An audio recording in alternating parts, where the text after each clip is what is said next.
Je vais vous inviter à lire avec moi dans Josué 6 et le verset 18. Josué chapitre 6, verset 18.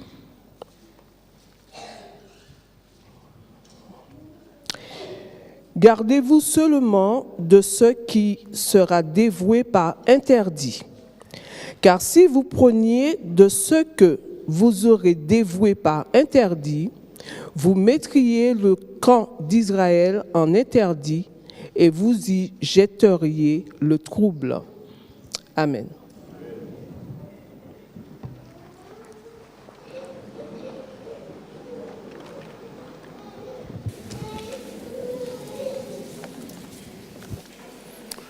Chers frères et sœurs, bonjour. Je suis ravi d'être avec vous ce matin. Je sais que le Seigneur vous a béni tout au long de cette semaine parce qu'il m'a béni aussi. À tous ceux qui nous regardent, où qu'ils soient, chez eux, derrière leur écran, loin de la ville d'Évry, je vous salue aussi fraternellement, Jésus-Christ. Que la paix de Dieu vous accompagne, chacun individuellement. Il est grand ce Dieu, il est magnifique ce Dieu, nous le chantons, nous le disons, nous le constatons. Comment ne pouvons pas être fidèles à ce Dieu, puisque nous constatons qu'il est grand, qu'il est fidèle, alors comment ne pas lui faire confiance?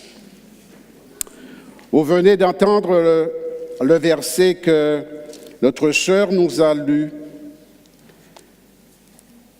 Et la question que je voudrais vous poser ce matin et que vous pouvez aussi vous poser, qu'est-ce qu'être fidèle à Dieu? Qu'est-ce que cela veut dire être fidèle à Dieu? Mes amis, pour comprendre ce qu'est la fidélité envers Dieu, nous devons savoir et comprendre à quel moment que nous sommes infidèles. Lorsque la Bible, comme vous l'avez entendu tout à l'heure, parle d'interdit, nous devons comprendre qu'elle nous parle aussi de transgression. Donc l'infidélité envers Dieu est donc la transgression de sa parole, de sa loi et de ses commandements. Lorsque dans les commandements de Dieu, il est écrit « Tu ne commettras pas de vol », chaque fois que je vole, je transgresse la loi de Dieu parce que c'est lui qui me dit de ne pas voler. Prions ensemble. Notre Dieu, notre Père, nous te remercions de ta grandeur, de ta fidélité. Toi qui fais de grandes choses dans notre vie. Sois au milieu de nous, de ton peuple, et que ta paix soit avec chacun de tes enfants, Père. Au nom de ton Fils Jésus-Christ, nous t'avons prié pour ta gloire. Amen. J'aimerais prendre avec vous le texte de Josué au chapitre 7, le verset 1.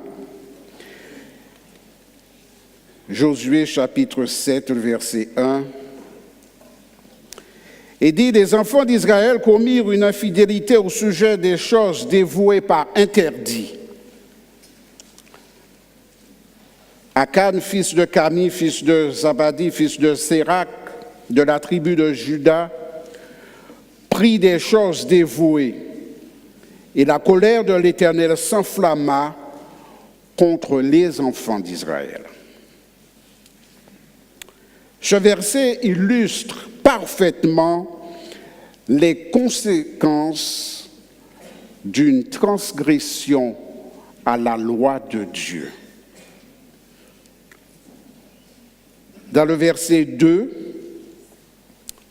Josué envoya de Jéricho des hommes vers Aï, qui est près de Beth-Aven, à l'orient de Béthel. Il leur dit, « Montez et explorez le pays. » Et ces hommes montèrent et explorèrent Aï. Verset 3, « Ils revinrent auprès de Josué et lui dirent, « Il est inutile de faire marcher tout le peuple. 2 ou 3 000 hommes suffiront pour battre Aï. Ne donne pas cette fatigue à tout le peuple, car ils sont en petit nombre. » Nous ressentons dans ce verset la confiance que Josué a pour aller se battre contre l'armée de Aï. Parce que ces espions lui demandent que ce n'est pas la peine d'envoyer un grand nombre de militaires. Donc sa confiance est bien assise. Un petit nombre et nous serons victorieux. Mes amis, ce qui peut paraître le plus simple à nos yeux, parfois, peuvent devenir une montagne à franchir. Josué ne se doute pas de ce qui va se produire par la suite. Josué est confiant. Au départ, Josué et le peuple sont sûrs d'eux. Ils sont confiants et vont jusqu'à oublier la volonté de Dieu. Bien sûr aussi, auparavant, ils avaient déjà combattu. Rappelez-vous de la chute de Jéricho. Une victoire écrasante. Rien ne les pousse à douter. Rien ne les empêche à avoir confiance en eux. Ils sont sûrs de la victoire. Josué 5, verset 13 et suivant. Ce dernier va rencontrer le chef de l'armée de l'Éternel, qui va lui transmettre des ordres. À ce moment, Dieu est à la tête de son armée. Et nous sommes convaincus que lorsque Dieu est à la tête de nos projets, de notre vie, nous pouvons vaincre n'importe qui et n'importe quoi, si cela va dans le sens de Dieu, bien entendu. Et au sujet de Josué et de son armée, même les rois et vaillants guerriers sont vaincus. Vaillant guerrier, ce n'est pas n'importe quel guerrier. Des gens qui savent se battre. Des gens sûrement puissants en matière militaire et de guerre. Ensuite, Josué va envoyer les espions qui lui ramenèrent de bonnes nouvelles, ce qui conduira le peuple à partir combattre l'armée de Aï, confiant et sûr de leur victoire. Cependant, il nous faut reconnaître que trop souvent, c'est lorsque nous devons faire face à une contrariété, à des soucis, à des problèmes, à un échec, que nous donnons à Dieu toute la place dans notre vie. A-t-on besoin d'attendre d'avoir des échecs pour donner à Dieu sa place? A-t-on besoin d'être déçu pour donner à Dieu sa véritable place dans notre vie?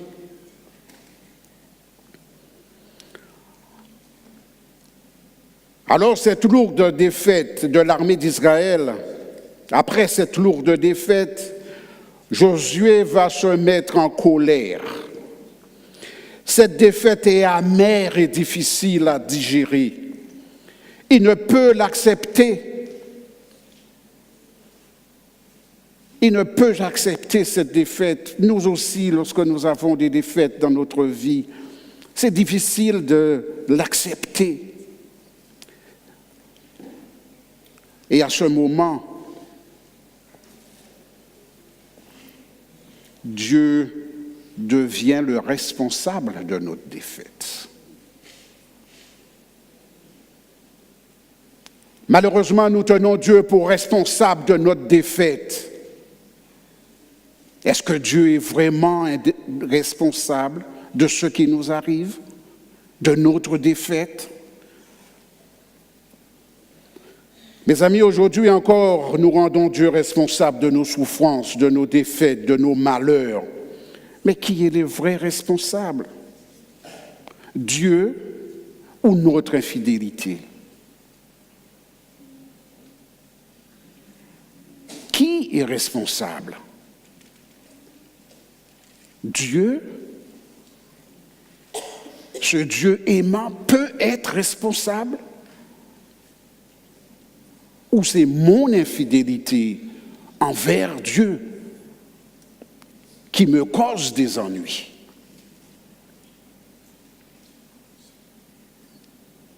Ai-je toujours été fidèle à mon alliance avec Dieu? Ce Dieu que je dis grand, miséricordieux, puissant.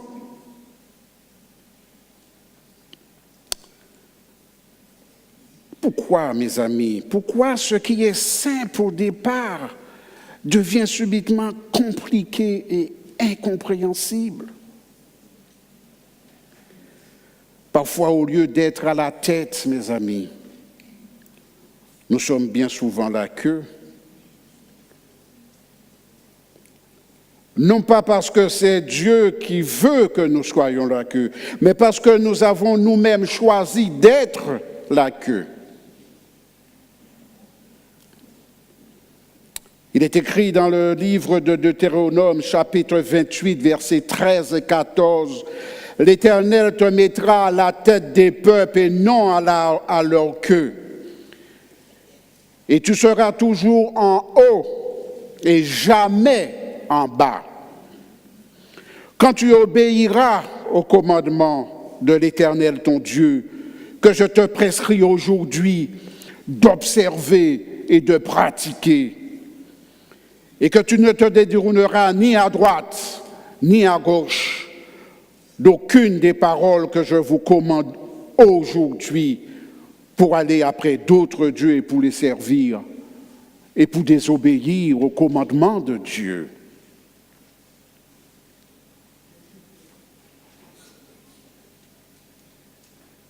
Dieu veut pour nous que nous soyons toujours à la tête, jamais en bas. Jamais. Ce n'est pas la volonté de Dieu. Ce n'est pas de la responsabilité de Dieu lorsque nous avons des défaites, mes amis. Parce que ce que Dieu veut pour nous, c'est que nous n'ayons jamais de défaites. Avant toute chose, tout projet, et surtout dans nos défaites, recherchons d'abord la face de l'Éternel. Ne courbons pas la tête. Ne restons pas dans nos détresses. Rappelez-vous de quelqu'un, on vient d'en parler tout à l'heure. Rappelez-vous de Jonas. Dans sa situation désastreuse, dans le ventre de gros poissons, il ne lui reste qu'une seule chose, être digéré et de disparaître. La dernière étape de sa vie. Cependant, il va trouver la force d'adresser à Dieu une dernière prière. Il va chercher la réponse à son problème en Jésus-Christ qui va lui répondre. bien qu'il sait ce qu'il a fait, bien qu'il sait pourquoi il est là, bien qu'il connaît ses fautes, mais il sait aussi en Jésus-Christ qu'il pourra avoir la solution de ses problèmes. Aujourd'hui, mes amis, Jésus-Christ est la solution à tous nos problèmes et à tous nos défaites. Il faut juste confier ces problèmes à Jésus.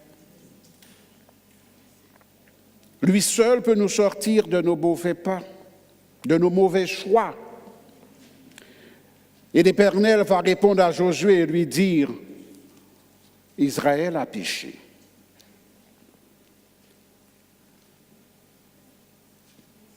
Josué n'est pas satisfait, comme je vous disais, de sa déroute, de la déroute de son armée, de sa défaite. Rappelez-vous, ses espions lui avaient dit, tu envoies quelques hommes et la victoire est au bout. Ce n'est même pas la peine de fatiguer toute ton armée. Juste quelques hommes.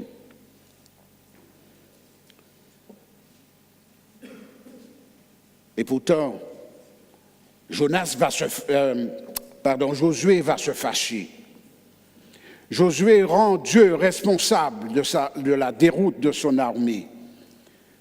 Mais il va se fâcher, il va se jeter face contre terre. Et Dieu va lui répondre, tu te permets une telle chose, te fâcher contre moi, te jeter face par terre? Et parfois, nous nous comportons comme ça, comme les enfants qu'on refuse un bonbon. On est furieux contre Dieu parce qu'on le rend responsable. Mes amis, Dieu n'est pas le responsable de nos échecs. Il n'est pas responsable de notre découragement, de nos soucis. En recherchant la face de Dieu, quelle que soit notre situation, il trouvera la solution pour nous. Il va nous révéler où est caché l'interdit qu'il y a au milieu de nous.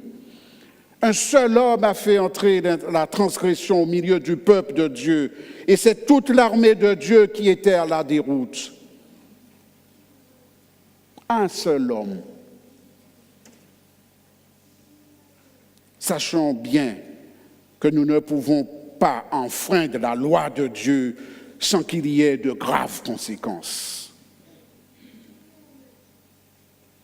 Et mes amis, lorsque nous faisons entrer de l'interdit dans notre foyer, dans notre maison, parfois même dans la maison de Dieu, lorsque l'interdit est dissimulé, enfoui dans notre vie, ne comptons pas sur une victoire quelconque. Il n'y aura pas de victoire. Dieu va demander à Josué de sanctifier le peuple, car à ses yeux, ce peuple, cette armée, a trahi son alliance. Dieu ne peut pas faire face au péché, ni à l'interdit, ni à la transgression. Et dans Josué 7, versets 12 et 13, c'est pourquoi les enfants d'Israël ne pourront pas subsister devant leur ennemi. Ils tourneront le dos devant leurs ennemis, car ils sont tombés en interdit. Je ne serai plus avec vous si vous n'exterminez l'interdit du milieu de vous. Dieu même va dire à Josué, je ne pourrai pas être à la tête de ton armée. Rappelez-vous la chute de Jéricho, le mur de Jéricho, lorsque Josué a rencontré le chef militaire de Dieu, l'armée de Dieu, Dieu va leur dire, va, allez combattre.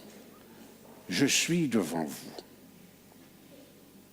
Je suis à la tête de cette armée. Je suis à la tête de vos familles. Je suis à la tête de ce peuple.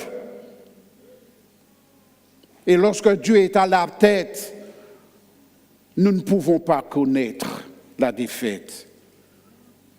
Nous ne pouvons pas goûter au goût amer de la défaite. parce que Dieu est à la tête, tout simplement. Et alors, Dieu va répondre à Josué. Dieu va répondre à ce peuple. Dieu va répondre à cette armée. Dieu pourra répondre aussi à vous aujourd'hui. Dieu va dire à Josué, lève-toi. Ne reste pas face par terre. Lève-toi, Josué. Dieu nous demande de nous lever aujourd'hui, mes amis. À chacun de vous, individuellement, Dieu lui demande de se lever ce matin pour faire croire. Il va demander à Josué de se lever pour sanctifier le peuple. Et dit, sanctifiez-vous pour demain, car ainsi a dit l'Éternel, le Dieu d'Israël, le Dieu de ce peuple d'Évry aussi.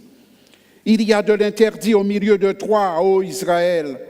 Tu ne pourras pas subsister devant les ennemis jusqu'à ce que vous ayez ôté l'interdit du milieu de vous. Dieu ne demande pas à un homme d'aller enlever l'interdit qu'il avait camouflé, caché, enfoui dans sa tente. Mais Dieu va demander à tout le peuple. À cause de cet homme, l'interdit est entré au milieu de ce peuple. Ce matin, chers frères et sœurs, Dieu nous appelle à être sanctifiés, à enlever tout interdit en nous, chez nous, au milieu de son peuple, de son armée, armée sans laquelle la victoire ne sera jamais au rendez-vous. Jamais. Et dans Hébreux 12, versets 14 à 15, Dieu nous demande de rechercher la paix avec tous et la sanctification, sans laquelle personne ne verra le Seigneur. Personne. Personne, mes amis.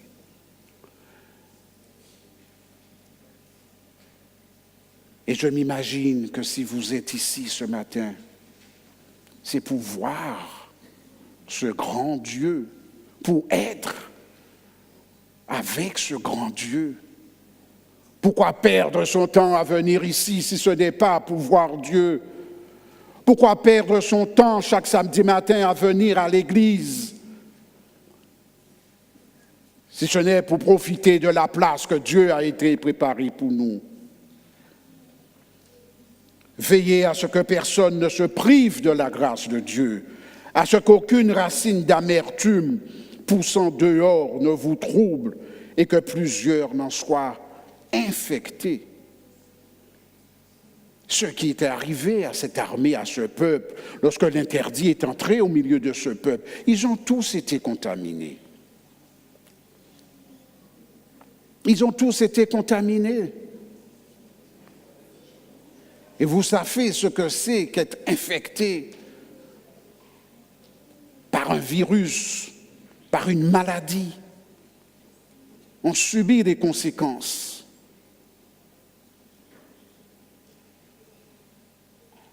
À cause de l'interdit qu'un seul homme avait caché sous sa tente, le peuple entier souffrait. Aujourd'hui encore, il en est de même, à cause de l'interdit d'une seule personne. Le peuple de Dieu souffre.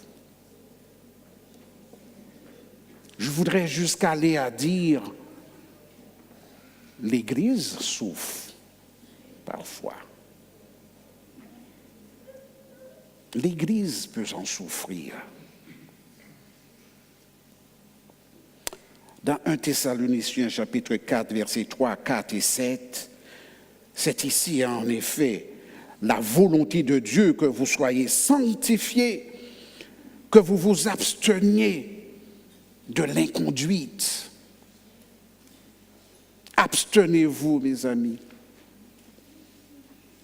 Abstenez-vous pour votre bien et pour le bien de ce peuple de Dieu.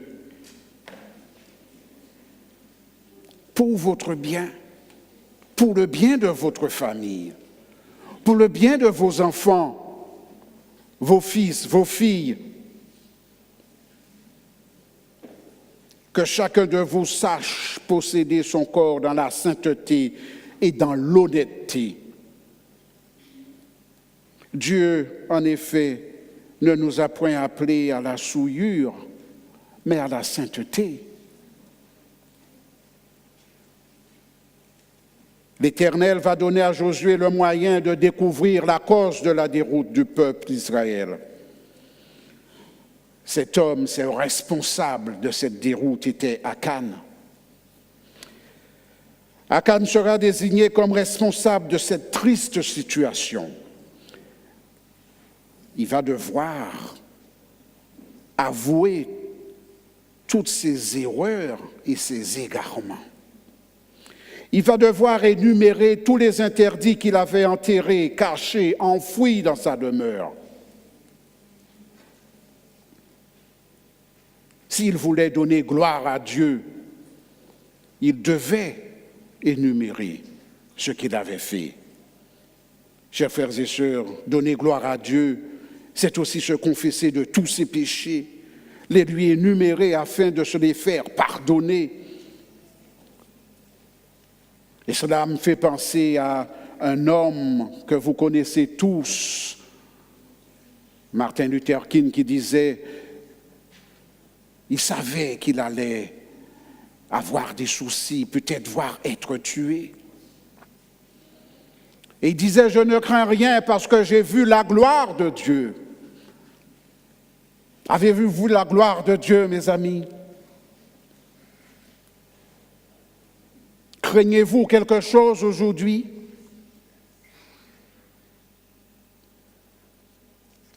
Dans 1 Jean 1, versets 8 à 10, si nous disons que nous n'avons point de péché, nous nous séduisons nous-mêmes et la vérité n'est point en nous.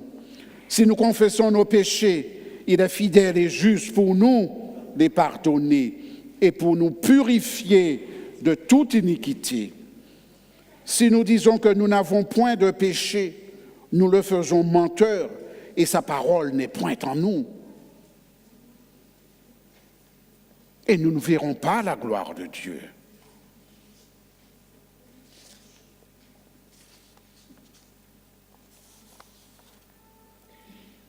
Le psaume chapitre 38, verset 19. « Car je déclare mon iniquité, je suis dans la crainte à cause de mon péché. » À cause de mon péché, je suis dans la crainte. Est-ce que vos péchés, est-ce que nos péchés, est-ce que les interdits que nous avons nous causent une crainte quelconque? Est-ce que ça fait quelque chose en nous? Surtout lorsque nous sommes un chef de famille, un sacrificateur. C'était le cas d'Akan. C'est un chef de famille. Et il avait pris tout ça, il avait enterré ça chez lui, sous sa tente, dans sa maison, bien caché, bien enfoui. D'après lui, personne ne verrait. Personne ne saura. Mes amis, permettez-moi de vous dire ce matin, nous n'avons pas le droit de mettre en péril nos fils et nos filles, voire tous ceux qui vivent autour de nous, à cause d'interdits que nous cachons chez nous, dans notre vie, en nous-mêmes.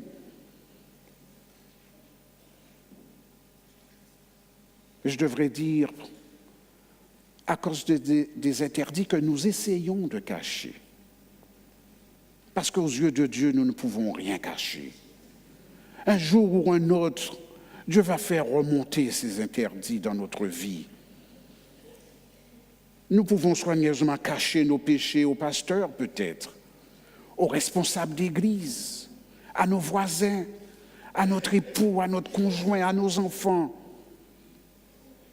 Mais nous ne pourrons jamais cacher nos péchés à Dieu. Jamais. N'essayez pas. Permettez-moi de vous le dire ce matin. N'essayez pas de cacher. Nous ne pourrons pas cacher à Dieu. Parce que nous l'avons dit, nous l'avons chanté tout à l'heure, il est grand, il est puissant. Il me connaît avant même ma naissance. Avant même que je sois conçu dans le ventre de ma mère, Dieu savait déjà qui j'étais. Que pourrais-je lui cacher aujourd'hui? Mes amis, nous avons de grands défis à relever. Nous avons de grandes batailles, bientôt, du 20 au 27 avril, par exemple. Ou alors, une nouvelle année ecclésiale va commencer. Peuple de Dieu, armée de l'Éternel, nous allons devoir combattre pour Dieu. Nous ne voulons pas tourner le dos et prendre la fuite devant l'ennemi. Nous voulons avoir la victoire, vaincre l'ennemi dans tous les compartiments de notre vie, dans la vie d'Église aussi, dans la mission que Dieu nous a confiée. Nous voulons être la tête, et non la queue. Nous ne voulons pas entendre Dieu nous dire, tout comme il a dit à Josué, dit à ce peuple, je ne pourrai pas être avec vous parce qu'il y a de l'interdit au milieu de vous. Nous ne voulons pas entendre cette phrase.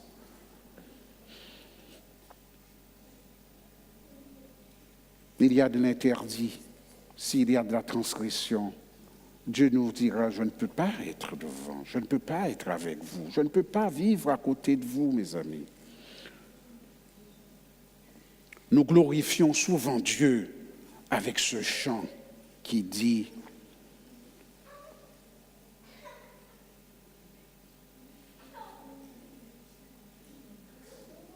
Dieu a une armée qui se lève. Dieu a une armée qui se lève. N'êtes-vous pas l'armée de Dieu ce matin? Ne faites-vous pas partie de cette armée?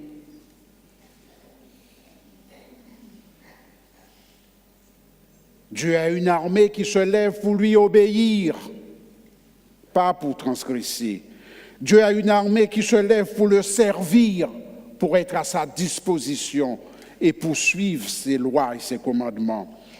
Mais gardons en mémoire que cette armée ne peut accepter des soldats avec de l'interdit au milieu d'elle.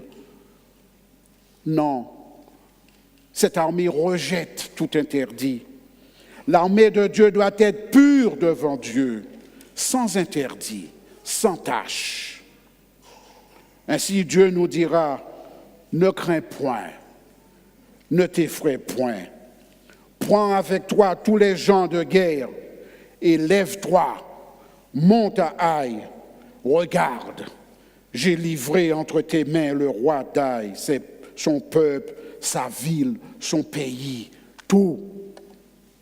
Voilà ce que nous voulons entendre, chers frères et sœurs, en restant un militaire digne de ce nom, sans interdit dans l'armée de Dieu. Dieu nous dit encore, nul ne tiendra devant toi tous les jours de ta vie. Je suis avec toi comme je l'ai été avec Moïse. Je ne te délaisserai pas, je ne t'abandonnerai pas. Mes amis, faisons en sorte plutôt de dire, comme Jacob avait dit, Dieu était dans ce lieu. Dieu était avec nous. Dieu était dans notre foyer et je ne le savais pas. Dieu ne nous abandonne jamais, à une seule condition, qu'il n'y ait pas d'interdit dans notre vie. Que Dieu vous bénisse. Amen.